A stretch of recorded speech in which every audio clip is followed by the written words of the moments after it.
আমরা আমাদের যুবকরা কারো কাছ থেকে বেকার ভাতা গ্রহণ করুক তা দেখতেও চাই না, শুনতেও চাই না। প্রতিটি যুবকের হাতকে দেশ গড়ার কারিগরের হাতে পরিণত করতে চাই। এমন একটি শিক্ষা ব্যবস্থা তোমাদের জন্য আয়োজন করতে চাই, যেই শিক্ষা ব্যবস্থা তোমাদেরকে মানুষের মতো মানুষ হতে সাহায্য করবে, যেই শিক্ষা ব্যবস্থা তোমাদেরকে শিক্ষার চরম উৎকর্ষে পৌঁছে দেবে, এবং এই শিক্ষা নিয়ে উন্নত চরিত্র নিয়ে দক্ষ কারিগর হয়ে তোমরা সমাজ গঠনে আত্মনিয়োগ করবে। আর একজন যুবক যুবতীও বেকার থাকবে না। অনেকে সংখ্যা গণে বলছেন আমরা এত কোটি এত লক্ষ যুবককে কর্মসংস্থান দিব, বাকিদের কি হবে? বলছেন বাকিদেরকে ভাতা দেবেন।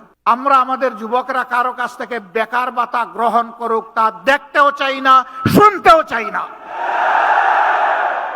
প্রতিটি যুবকের হাতকে দেশ গড়ার কারিগরের হাতে পরিণত করতে চাই। প্রত্যেকটি হাতে কাজ তুলে দিতে চাই, বেকার ভাতা নয়।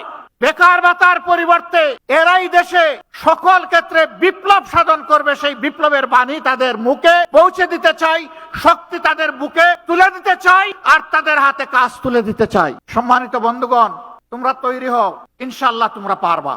আমরা তোমাদের সাথে আছি। আমি বরাবর বলি, চুল দাড়ি সাদা দেখে ভুল বুঝবা না। তোমাদের চাইতে আমরা কম যুবক না। আমার সাথে তোমাদের অনেক সহকর্মী কাজ করতে গিয়ে মাঝে মাঝে তাদের বিশ্রাম নেওয়া লাগে। আমি বলি, ছোট্ট এই জীবনে বিশ্রাম নেওয়ার অবকাশ কোথায়? বিশ্রাম আল্লাহ তাআলা আমাদের কিসমতে কপালে রাখলে ইনশাআল্লাহ পরম প্রশান্তিতে নেব।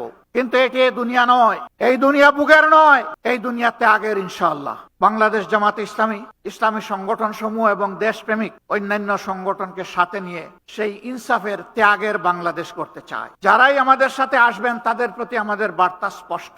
নাম্বার 1, আপনি দুর্নীতি করতে পারবেন না, আর কোন দুর্নীতিবাজকে আপনি প্রশ্রয় দেবেন না। নাম্বার 2, সমাজের সকল ক্ষেত্রে সকলের জন্য সমান বিচার নিশ্চিত করা হবে।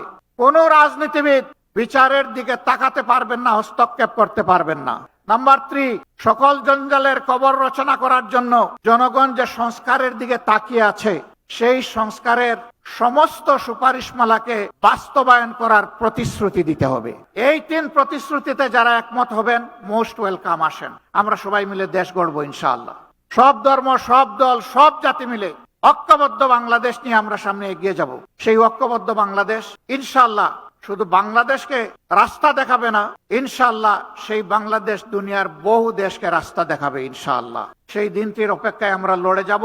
আমরা আমাদের জায়গা থেকে সর্বোচ্চটা দিয়ে যাব।